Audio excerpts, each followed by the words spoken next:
Party করা কি সবসময় খারাপ হয় বলেন? পার্টি কিন্তু সবসময় খারাপ হয় না। কিছু কিছু পার্টি হালালও হয়ে থাকে। যেমন আমি আমার বন্ধু-বান্ধবদের সাথে পার্টি করি, সেটা ইফতারের পার্টি।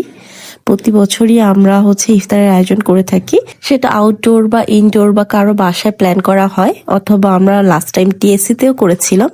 কিন্তু এইবার প্ল্যান করলাম আমার বাসায় ইফতারের আয়োজন করা হবে, আর ফ্রেন্ডরা সবাই আসবে একসাথে। অনেকদিন পর একটু কোয়ালিটি টাইম স্পেন্ড করবো আমরা সবাই। এগুলো সব আমার স্কুলের ফ্রেন্ড। তো চলেন আজকে ভিডিওটি শুরু করা যাক। This is my first Ramadan blog. Hopefully সবার ভালো লাগবে।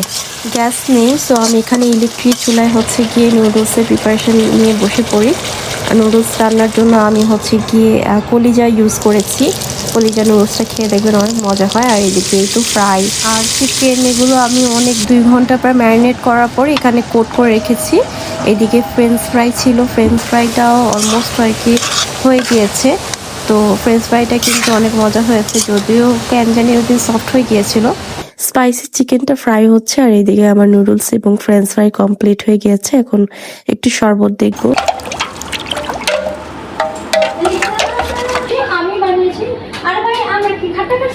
আর আমাকে অ্যাসিস্ট্যান্ট হিসেবে হেল্প করেছে এই যে মিম। তুমি হেল্প করেছো আমার সাথে। Thank you. এই তো ছোলা বুট আর এটা চিকেন ফ্রাই করেছি, ফ্রেঞ্চ ফ্রাই করেছি, নাগা ড্রামস ফাহিম খাবে তাই। নুডলস রান্না করেছি, কলিজার নুডলস, এগুলা ফুলুরি বানিয়েছে আম্মু। একটু এখানে পেঁয়াজি আর সরি বেগুনি আর আলুর চপ বানিয়েছে, আর ওখানে একটু সালাদ আর 2টা শরবত 2 পদের। দেখি আরো প্রসেসিং চলছে, দেখি কি কি করতে। এইদিকে মিম আমাকে ফ্রুটস কেটে দিচ্ছিল, আর ফ্রুটস কাটতে কাটতে একটা ইনসিডেন্ট হয়ে যায়। মিমের হাতের আঙুল একটু কেটে যায়। বিষয়টা খুব খারাপ লেগেছে। আর মোটামুটি সবকিছুই রেডি করা হয়েছে। এখন আমি ওয়েট করছিলাম আমার ফ্রেন্ডের জন্য, আমার ফ্রেন্ডরা কখন আসবে। আমার হাতের মেয়োনিজ এখানে সবকিছু মোটামুটি আমি বানিয়েছি, বাট মিম আম্মু অনেক হেল্প করেছে, ফাহিমও হেল্প করেছে আমাদের গিয়ে এই তো অ্যারেঞ্জমেন্টের জন্য। আম্মু ফ্লোরি বানিয়ে দিয়েছিল, আর এদিকে আমার ফ্রেন্ডরা ওয়েট করতে করতে চলে আসছে। বাট গিয়ে আমার ছেলে ফ্রেন্ডরা এখনো আসতে পারেনি, ওরা আজানের পরপরই চলে আসে। আর আসার পরে সামিরা ওদের অনেকগুলো গালাগালি করে কেন লেট হয়েছে তাই। এইদিকে গিয়ে আসছে ওরা, আমি এতেই হ্যাপি, কারণ অ্যাটলিস্ট এন্ট্রি তো নিয়েছে। তারপরে আমরা ইফতার করতে সবাই একসাথে বসে পড়ি, and it was a nice moment. আলহামদুলিল্লাহ ফর এভরিথিং। আর কি ভালো লেগেছে খুব। আমার গিয়ে ওরা আসেনি তাই আমি খুব সাফোকেশন ফিল করছিলাম যে আজান পড়ে গিয়েছে, এখনো ওরা আসতেছে না কেন। বাট আসার পরে রিল্যাক্স লাগছিল। আর এইদিকে শাকিল মুড়ি মাখাচ্ছিল, মুড়ি মাখাটা খুব মজা হয়েছে। আর এদিকেই তো আমাদের দুলাভাই সামিরা গিয়ে আবার সবাইকে সার্ভ করে দিচ্ছিল।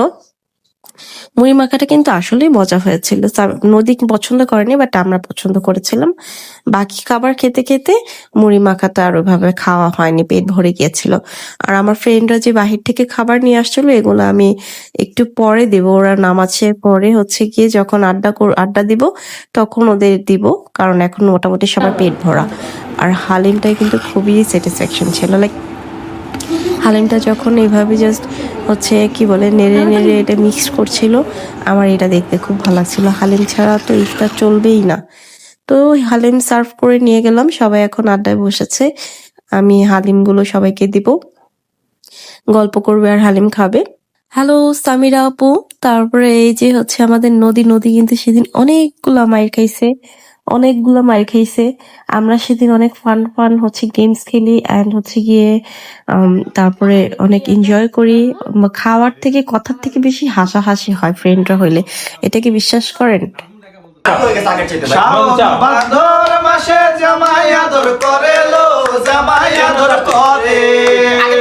ওরা ওইদিকে গান গাচ্ছিল, আর আমি এদিকে খাবার টাবার গুছিয়ে ফেললাম, কারণ আমাদের মেহেদি আবার ফ্লাইট আছে, ও চলে যাবে।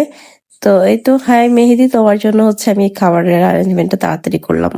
আর এই খাবারগুলো কিন্তু গ্রিল নান, এগুলো সব ওরা বাহির থেকেই নিয়ে আসছিল।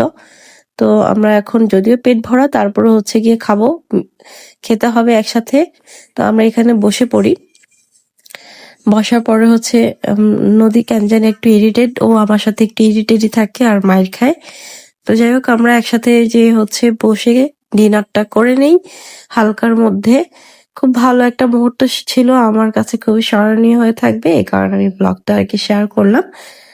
ফোনে ক্লিপস ওইভাবে থাকে না। তারপর আমাদের সুসময় ভাই আমার জন্য একটা মোনাজাত ধরে, আর যেটা খুবই হাস্যকর ছিল। আমিন বলবো কি বলবো না সেটা নিয়ে খুবই টেনশনে ছিলাম। আর যাই হোক, এখন বিদায়ের মুহূর্ত চলে আসে, আমরা সবাই আবার হচ্ছে গিয়ে যার যার গন্তব্যে চলে যাচ্ছি। ইনশাল্লাহ আবার দেখা হবে ঈদের পরে, হয়তো যদি দেখা হয়, নয়তো আবার রোজার ঈদে। আল্লাহ হাফেজ।